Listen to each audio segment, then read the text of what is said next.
새벽 예배를 기도로 시작하겠습니다. 견고하신 하나님 아버지, 오늘도 좋은 날을 주심에 감사합니다. 피곤한 몸으로 일어나야 하는 아침이라도 감사합니다. 크고 작은 질병으로 불편하더라도 이 아침에 감사를 드립니다. 나의 어떠함이 감사를 하고 말고를 결정할 수 없음을 고백합니다. 지금 나의 상태와 상관없이 모든 것에 감사를 드리오며 예수님의 이름으로 기도합니다. 아멘. 우리 찬송가 58장 1절 2절을 찬양하겠습니다.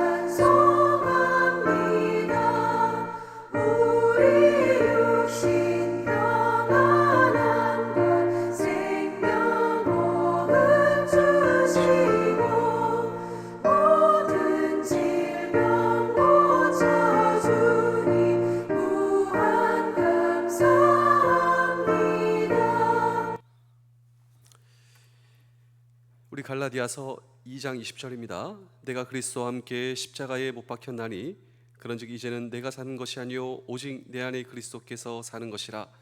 이제 내가 육체 가운데 사는 것은 나를 사랑하사 나를 위하여 자기 자신을 버리신 하나님의 아들을 믿는 믿음 안에서 사는 것이라. 아멘.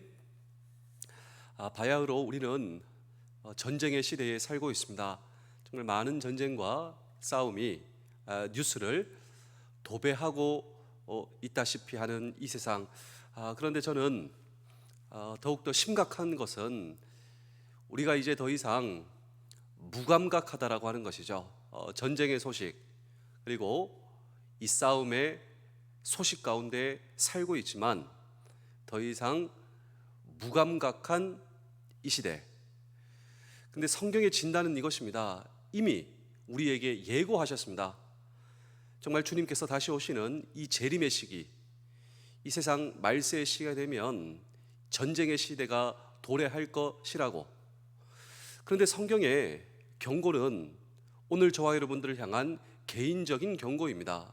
그것은 바로 전쟁의 시기에 살고 있지만 오늘 저와 여러분들의 내면에 일어나는 이 전쟁은 더욱더 격화될 것이라고. 그래서 성경은 무엇보다 이것을 지켜야 한다. 여러분, 무엇을 지켜야 될까요? 성경이 저와 여러분들에게 경고하시는 이 말세 시대에 승리하는 이 승리의 비결은 이것을 지켜야 한다고.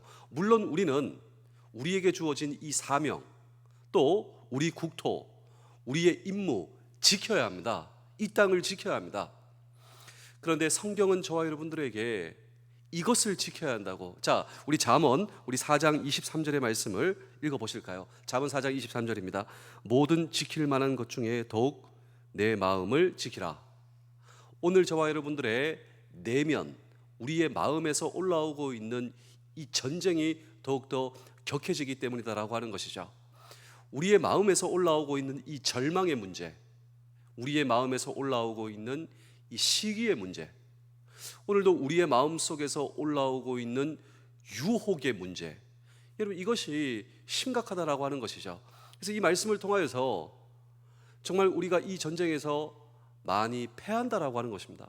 지키지 못한다라고 하는 것이죠. 근데 정말 중요한 것은 여기에서 우리의 생명의 근원이 난다라고 하는 것입니다. 이 전쟁에서 이기지 못하면 그렇습니다. 우리의 생명을 갉아먹게 된다라고 하는 것이죠. 역설적으로 우리에게 주신 이 사명, 또 우리의 내면에서 올라오는 이 전쟁의 문제를 정말 주님께서 주시는 지혜와 은혜로 잘 다스릴 수 있을 때 그렇습니다. 우리에게 주신 이 생명의 놀라운 축복의 은혜의 삶을 살아갈 수 있다라고 하는 사실을 저와 여러분 잊으시면 안 돼요. 그래서 성경에 나오는 모든 사람들이 이 전쟁을 치렀다라고 하는 것입니다. 모세도 그리고 다윗도. 그럼에도 불구하고 그들은 그들의 마음의 전쟁의 문제를 잘 다스리지 못해서 그들도 이 마음의 전쟁의 문제에서 질 때가 있었다라고 하는 것입니다. 오늘 저와 여러분들은 어떠십니까? 우리도 마찬가지입니다. 우리가 예수 그리스도를 믿음에도 불구하고, 내가 하나님의 자녀가 됨에도 불구하고 이것을 조심하지 않으면, 다스리지 못하면 누구나 쓰러질 수 있다. 왜냐하면 성경의 진단은 아직도 저와 여러분들에게 남아있는 정욕의 문제가 있다라고 하는 것입니다. 그래서 많은 사람들이 오해하는 것은 무엇이냐면, 내가 예수님을 믿고 나면 내 모든 문제는 사라지고, 그리고 문제는 사라지는 인생을 살아갈 것이다. 실제 그렇지 않습니다.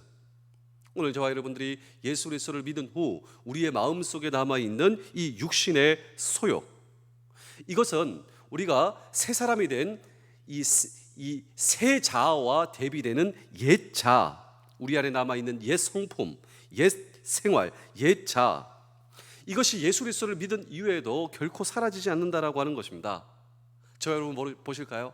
우리가 예수님을 믿은 후 내 삶은 완벽한가, 깨끗한가, 거룩한가? 옛 성품이 아직도 남아 아직도 우리의 마음의 전쟁의 문제에 개입하고 있다. 여러분, 우리가 이것을 부인할 수 없다라고 하는 것입니다.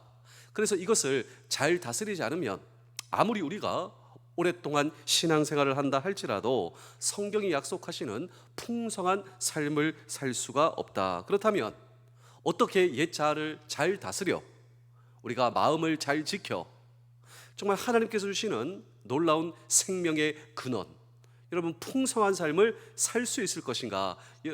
오늘 이 성경 본문에 놀라운 비밀이 나타나 있습니다. 우리 갈라디아서 2장 17절의 말씀을 보실까요? 시작.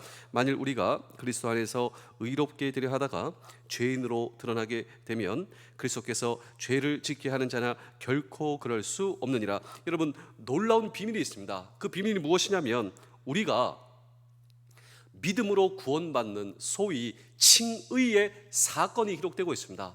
어떻게 저와 여러분들이 구원받을 수가 있습니까? 예수 그리스도를 믿음으로 말미암아 하나님께서 우리에게 주신 이 은혜의 구원을 저와 여러분들이 경험할 수 있다. 여러분, 성경의 놀라운 진리다라고 하는 것입니다. 그런데 그러한 저와 여러분들의 삶 가운데 우리의 죄가 드러나게 됩니다. 아직도 내 내면에 올라오고 있는 이 전쟁의 문제가 있다. 이 전쟁의 문제 가운데 내가 때로 쓰러질 때가 있다. 때로 내 삶 속에 이 허물이 드러나게 되는 때가 있다. 그렇다면 이것은 그리스도에게 문제가 있는 것이 아니다. 예수 그리스도의 십자가 사건이 부족한 것이 아니다. 그것은 우리 안에 남아있는 육신 때문이다 라고 하는 사실을 성경은 밝히고 있다. 여러분, 정말 놀랍지 않습니까? 우리가 예수 그리스도를 믿어 하나님의 은혜로 구원받게 되었다. 그런데 아직도 내 삶에 나타나고 있는 죄의 문제가 있다. 허물의 문제가 있다. 그렇다면 그리스도에게 문제가 있는 것이 아니라, 예수 그리스도의 십자가 사건이 부족한 것이 아니라, 지금도 내 삶에 개입하고 있는 옛자, 옛 성품, 내면에 올라오고 있는 이 전쟁의 문제에 대해서 성경은 정확하게 지적하고 있다라고 하는 것입니다. 그래서 우리 로마서 7장 14절에서 25절의 말씀을 보시면요, 이것이 바울의 고백이에요. 바울도 예수 그리스도를 만났습니다. 주님이 기뻐하시는 선한 일을 하겠습니다. 여러분, 결단했습니다. 이것을 위해서 자신을 드렸습니다. 그런데 이상하게도 내 삶에 악이 자꾸 반복이 되는 거예요. 이것도 거듭 반복이 되는 거예요. 정말 나는 선을 행하기를 원합니다. 그런데 실제로 원치 않는 악이 내 삶 속에 나타나게 된다. 너무 당황스럽습니다. 왜 이런 일이 벌어지게 되는가? 이와 같은 좌절감 가운데 어느 날, 여러분, 하나님께서 놀라운 은혜의 깨달음을 주신다라고 하는 것입니다. 그것이 바로 내 안에 두 개의 자아가 존재한다라고 하는 사실을 발견하게 되죠. 하나의 자아는 예수 그리스도를 만난 새로운 자아, 또 다른 이 마음, 또 다른 자아는 예수 그리스도를 만나기 전에 육신의 소욕을 가진 옛 자아. 이 두 자아가 마음속에서 갈등을 한다. 마음속에서 전쟁을 하게 된다. 제가 이미 말씀을 드렸습니다. 이 전쟁 누가 이긴다고요? 다 아시잖아요. 누가 이깁니까? 저 같은 경우에는 99%가 옛 자아가 이기는 거예요. 보시면요, 처음에는 제가 버티죠. 처음에는 바르고 정당하게 나아가요. 근데 시간 문제입니다. 시간 문제. 시간이 지나가면 결국 옛 자아에게, 여러분, 저도 양심적으로 살려고 합니다. 사랑하며 여러분 정당하게, 정직하게. 그런데 시간이 지나가면 여러분 저도 주저앉게 된다라고 하는 것입니다. 그래서 바울은 로마서 7장 24절의 말씀을 보실까요? 로마 7장 24절. 오호라 나는 곤고한 사람이로다. 이 사망의 몸에서 누가 나를 건져내랴. 오늘 저와 여러분의 인생에도 분명 그런 경험이 있을 것이다. 전 그런 생각을 해보게 되었습니다. 아시는 대로 옛 자는 결코 녹록하지 않아요. 굉장히 강합니다. 그래서 다윗도, 그래서 모세도, 그래서 저와 여러분도. 그런데 우리는 너무나 쉽게 생각하는 경향이 있다라고 하는 것입니다. 내가 마음만 먹으면, 내가 결심하면 나 할 수 있다, 나 이길 수 있다. 결코 그렇지 않다라고 하는 사실을 먼저 인정하셔야 이 전쟁에서 승리할 수 있다. 무엇보다 너의 마음을 지키라. 생명의 근원이 이에서 난다. 가장 중요한 문제예요. 가장 심각한 문제죠. 오늘 저와 여러분들의 한계를 인정하는 것에서부터 이 마음의 전쟁, 또 이 말세를 살아가며 주님께서 주시는 놀라운 사명을 감당하는 여러분 승리의 삶의 비결이 바로 여기서부터 시작한다. 왜냐하면 너무나 집요합니다. 우리가 어제도 말씀을 드렸지만 내 성격을 통하여 여러분 이 사탄 마귀가 역사할 수 있다라고 하는 사실을 인정하는 데서부터 여러분 사탄 마귀로부터 우리의 인생에 여러분 결정적 승리가 시작할 수 있다라고 하는 것입니다. 다윗도 보실까요? 그의 인생에 가장 심각한 유혹이 언제 밀려옵니까? 다 이겼다. 그의 인생의 절정, 모든 전쟁 승리했다. 그 시간. 여러분 정말 모든 것이 끝났다, 승리했다. 결정적 유혹이 그의 삶에 찾아오는 시점. 모세도 마찬가지입니다. 그가 세상적으로 볼 때 모든 것을 가지고 있는 이 절정의 시간, 그의 삶에 있어서 여러분 다가오는 여러분 결정적 이 문제가 그의 인생에 찾아오지 않았습니까? 너무나 집요합니다. 너무나 강력하죠. 이것이 바로 옛 자아의 힘, 이것이 바로 죄의 힘이다라고 하는 것입니다. 내 안에도 존재하고 있는 옛 자아의 권세를 처리하지 않으면 아무리 우리가 신앙생활을 오래 한다 할지라도 풍성한 삶을 살 수 없다.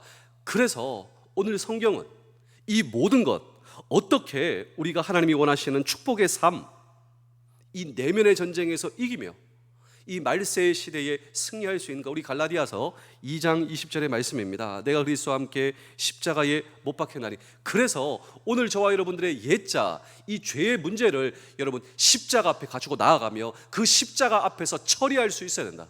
십자가 앞에서 내 모든 옛자, 예수 그리스도의 십자가 사건, 그리고 오늘 저와 여러분의 내면을 그리스도로 채우실 수 있어야 한다. 제가 이 설교 시리즈를 2번 진행했습니다. 오늘은 이 마지막 3번째 시간, 오늘 저와 여러분 승리하기 위해서 우리의 삶 속에 필요한 놀라운 이 말세 시대에 승리하며 내면의 전쟁에서 승리하며 옛자, 여러분 정말 이 새로운 자가 충돌하며 전쟁을 벌일 때 승리할 수 있는 비결, 3번째로 드리는 삶을 사실 수가 있어야 합니다. 예수 그리스도의 십자가의 죄사함, 그리고 예수 그리스도의 영이신 성령으로 내 인생을 채움, 그리고 기쁨의 회복을 주님께서 그런 저와 여러분들에게 주신다라고 하는 것이죠. 그리고 저와 여러분들이 해야 할 것이 있는데 그것이 바로 드리는 삶입니다. 그런데 우리는 많은 경우 받는 것에만 관심이 있다라고 하는 것이죠. 어떻게 하면 내가 더 많은 것을 받을 수 있을까? 축복도 은혜도 말이죠. 그런데 만일 하나님께서 주시는 것을 받기만 하고 우리가 드림이 없다면 성숙한 신앙인으로 자라갈 수 없다라고 하는 사실을 저와 여러분 기억하셔야 됩니다. 정말 우리가 은혜에 합당한 드림의 삶이 필요하다라고 하는 것입니다. 우리 갈라디아서 2장 20절을 한번 보실까요? 내가 그리스도와 함께 십자가에 못 박혔나니 그런즉 이제는 내가 사는 것이 아니요 오직 내 안에 그리스도께서 사시는 것이라. 자, 이제 내가 육체 가운데 사는 것은 이라고 하는 말씀이 나옵니다. 나는 여전히 육체 가운데 산다라고 하는 것이죠. 우리도 마찬가지예요. 우리가 죽는 순간까지 우리가 육체 가운데 사는 것, 우리가 이것을 벗어날 수 없다라고 하는 것입니다. 그런데 비록 내가 육체 가운데 살지만 나의 삶의 방향은 이것이다, 이것입니다. 오늘 저와 여러분들이 여전히 육체 가운데 살지만 내 삶의 방향은 나를 사랑하사 나를 위해 자기 몸을 주신 하나님의 아들을 믿는 믿음 안에서 사는 것이 육체 가운데 살지만 내 삶의 방향은 이것입니다. 여러분, 이 놀라운 하늘의 진리를 붙들 때 우리가 내 마음을 지피며 생명의 근원을 이어가는 이 전쟁에서 승리할 수 있다. 내 삶의 방향은 이것이다. 그리고 내 삶의 방향을 위해 저와 여러분들의 인생을 드리는 삶이다 라고 하는 것입니다. 이것이 바로 저와 여러분들의 신앙 고백이요, 내 삶의 방향입니다. 이 고백이 저와 여러분들의 고백 되실 수 있을까요? 예수 그리스도께서 저와 여러분들을 사랑하실 뿐만 아니라 예수 그리스도는 저와 여러분들을 위해서 자신을 주셨습니다. Loving and giving. 이것이 그리스도께서 오늘 저와 여러분들을 위한 삶의 방향이셨습니다. 예수 그리스도는 저와 여러분들을 사랑하실 뿐만 아니라 자기 자신 모든 것을 주셨습니다. 그렇다면 이제 우리도 그분을 위해 무언가를 드려야 하지 않겠습니까? 물질도 주시고 시간도 주시고 재능도 주시고 우리의 모든 것을 주셨습니다. 그런데 이것을 내 육체의 소욕을 위해 사용하게 되면 남는 것이 없다, 이 말이죠. 모든 것을 주님께서 나에게 주셨는데 주님께서 주신 이것을 내 육체의 소욕을 위해 사용한다면 남는 것이 없다, 이 말입니다. 오늘 이 땅을 사는 대부분의 사람들이 그렇게 살고 있습니다. 나에게 주신 것을 가지고 내 육신을 기쁘게 하는데, 내 야망을 만족시키는데, 그리고 내 정욕을 만족시키는데, 그리고 내 소욕을 채우는데 물질과 시간과 재능과 내 모든 것을 사용한다, 이 말입니다. 이와 같은 투자는 아무리 오래 투자해도 남는 것이 없다, 이것이 바로 성경의 말씀입니다. 그런데 만일 나를 사랑하사 자기 몸을 주신 예수 그리스도를 위해 이것이 드려지게 되면 이것이 영원한 열매로 남게 된다. 이것이 바로 영적 투자의 계획이다라고 하는 것이죠. 영적 투자, 하나님께 주신 이것을 내가 육체 가운데 살지만 나를 사랑하사 나를 위하여 자기 아들 주신 예수 그리스도를 믿는 믿음 안에 오늘 저와 여러분의 것을 드리게 되면 이것이 바로 영원한 열매로 남게 된다. 오늘 저와 여러분에게 주어진 삶의 과정이 헛되이 낭비되지 않는다. 주님께서 쓰시는 저와 여러분들이 된다. 우리가 예수 그리스도를 만나는 그 순간부터 우리는 우리 것이 아니라 하나님의 것이다. 이것이 바로 성경이 저와 여러분들을 향한 강력한 도전의 말씀이죠. 우리는 예수 그리스도의 소유가 된다라고 하는 것입니다. 정말 내가 예수 그리스도의 소유가 되었다면 우리는 예수 그리스도의 사람답게 살아갈 책임이 있다라고 하는 것이죠. 세상 사람들이 아무렇게 산다고 해서 우리도 그렇게 살아서는 안 된다라고 하는 것입니다. 세상 사람들이 부정과 부패를 한다고 해서 우리가 그렇게 살아서 안 된다라고 하는 것이죠. 세상 사람들이 낙심합니다. 세상 사람들이 절망합니다. 세상 사람들이 포기한다고 해서 우리가 그렇게 살아서 안 된다라고 하는 것입니다. 우리는 예수 그리스도를 품은 사람답게 우리 때문에 예수 그리스도가 소개되어져야 한다라고 하는 인생, 그런 남는 인생 말이죠. 그런 인생을 살게 될 때 우리가 잘 지킬 수가 있습니다. 생명의 근원이 여기서 나는 거예요.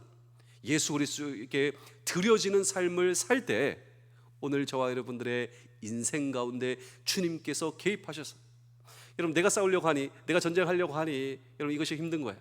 주님께서 도와주시는 전쟁은 여호와께 속한 것인죠. 이 나라 이 민족 주님께서 지켜주시는 사랑하는 우리 대한민국, 우리 해병대, 그리고 주님께서 지켜주시고 전쟁하시는 우리의 내면의 전쟁에서 이제 옛자에서 더 이상 우리가 지는 전쟁, 쓰러지는 전쟁이 아니라 주님께서 함께 하시며 주님께서 개입하시는 승리하며 풍성한 오늘 저와 여러분들의 남은 인생이 우리의 인생 되실 수 있기를 주의 이름으로 축복합니다. 제가 마지막으로 한 편의 이야기를 들려드리고 오늘 설교를 마치겠습니다. 제가 종종 여러분께 드리는 말씀 가운데 한 간호사 선생님이 한 광산촌에 어려운 사람을 돕는 이러한 일을 하게 되었습니다. 여러분, 시골에, 광산촌에, 그리고 가난한 사람, 이 사람들을 향한 연민을 가지고 한 간호사 선생님이 광산촌에 들어갔다라고 하는 것이죠. 사실 이 간호사 선생님은 억울한 일을 당해서 쫓겨오다시피 했지만 가난하고 그리고 몸이 아프고 힘든 사람들을 향한 이 국률과 사랑과 연민을 가지고 최선을 다해서 그 광산촌에서 간호사 일을 한다라고 하는 것입니다. 어떻게 일을 하느냐? 언제나 친절하게 웃습니다. 그리고 밤 늦게까지 정성껏 보살펴줍니다. 이런 모습을 보고 그 광산촌에 있는 병원 의사 원장님께서 늘 미안한 마음이 있었대요. 왜냐하면 소위 이 병원에 아주 신실하고 정직하고, 아니 그렇게 환자들을 위해서 섬겨주는 그 최고의 간호사 선생님, 그 간호사 선생님이 우리 병원에 와서 지금 일을 하고 있는데 이 간호사 선생님의 가치만큼 내가 대우를 못 해준다라고 하는 마음에 이 병원 원장님께서는 늘 미안한 마음을 가지고 있었다라고 하는 것입니다. 그래서 이렇게 얘기하는 거예요. 당신의 가치만큼 내가 대우해 주지 못해서 미안합니다. 우리 하나님은 다 알고 계실 텐데 말이죠. 하나님은 다 알고 계실 텐데, 그러나 내가 당신을 그만큼 대우해 주지 못해서 미안합니다. 이때 이 간호사가 이런 말을 했답니다. 이 말이 오히려 병원 그 원장님의 인생을 바꾼 말이 되었대요. 그 간호사가 한 말이 이것이랍니다. 원장님, 제가 가치 있는 존재인 것을 하나님이 알고 계시다면 그것으로 족한 것이 아닌가요? 더 이상 필요한 것이 뭐가 있나요? 하나님께서 저를 아시고 그 하나님께서 저와 함께 하시기 때문에 그래서 저는 기쁘고 행복해요. 하나님께서 저를 아시고 하나님께서 저와 함께 하시기 때문에 그래서 기쁘고 행복해요. 여러분, 그 동일하신 하나님께서 저와 여러분들을 알고 계십니다. 그 동일하신 하나님께서 지금 여러분과 함께하고 계십니다. 그리고 그 하나님, 그리고 성부 하나님, 성자 하나님, 성령 하나님께서 우리와 함께 계실 뿐만 아니라 내 인생과 내 마음에 내주하고 계십니다. 그분도 동일하게 우리의 전쟁에 참여하고 계십니다. 오늘도 내 삶에서 경험되고 있는 이 절망의 문제, 나만 경험하는 것이 아니라 그분이 함께.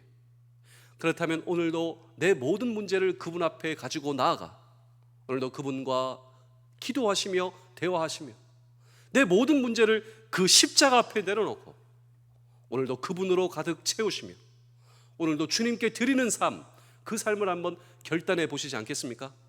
그때 우리의 삶 속에 일어나는 이 놀라운 고백이 솔로디오스 바스타. 이 솔로디오스 바스타는 우리 신앙의 선배들이 한 고백입니다. 하나님이 내 만족이십니다. 하나님께서 주신 것이 내 만족이 아니라 하나님께서 내 인생의 진정한 만족 되십니다. 그때 하나님께서 기뻐하시죠. 우리의 삶 속에 허락하시는 이 놀라운 은혜가 우리 모두의 은혜 되실 수 있기를 주의 이름으로 축복합니다. 기도하겠습니다. 하나님 아버지, 언제나 나의 아버지 되심에 감사합니다. 언제나 여기 계시는 산처럼 견고하신 하나님 아버지, 오늘도 아버지를 의지하며 오늘 일어섭니다. 힘없는 나의 무릎을 다시 견고하게 하시며 세상의 뉴스에 흔들리지 않기를 원합니다. 들리는 소식들에 시험 들지 않기를 원합니다. 주님 안에 견고하게 서서 세상과 맞서 승리하는 아버지의 자녀 되겠습니다. 나의 견고함이 다른 사람들에게 평안을 주게 하시며 다른 이들을 안심하게 하는 넓고 든든한 사람 되기를 원합니다. 오늘도 나에게 주어진 모든 일에 성실하겠으며 나만 편하자고 게으르지 않겠습니다. 오늘도 든든히 내 몫을 어느 곳에서나 해내는 사람 되게 하시며 나의 주 예수 그리스도의 이름으로 기도하옵나이다. 아멘.